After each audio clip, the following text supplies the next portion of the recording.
Bulan puasa sudah memasuki pekan ketiga dan tak lama lagi umat muslim di seluruh dunia menyambut Hari Raya Idul Fitri. Hal yang tak lepas dari tradisi mudik lebaran Idul Fitri di Indonesia adalah kebutuhan para pemudik akan mobil yang layak untuk menempuh perjalanan jauh ke kampung halamannya.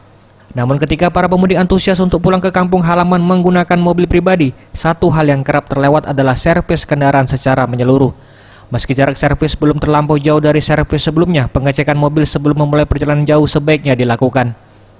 Hal ini diungkapkan pria yang akrab disapa Yan Najib, pemilik bengkel pas yang berada di kawasan Demang Lebar Daun ini mengatakan, beberapa persiapan harus dilakukan pemudik seperti memastikan komponen mesin mobil dalam keadaan baik, seperti memperhatikan oli, minyak rem, air radiator, serta power steering, serta melakukan pengecekan pada bagian kaki-kaki. Mengingat perjalanan yang akan dilakukan sangat jauh, maka penting sekali memastikan kondisi kaki-kaki maksimal.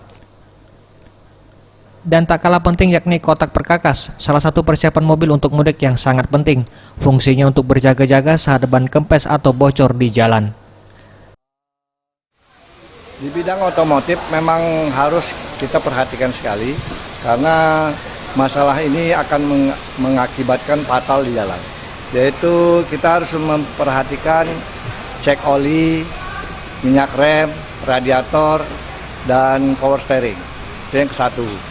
Yang kedua, kita mempersiapkan artinya kaki-kaki mobil seperti shock, rem.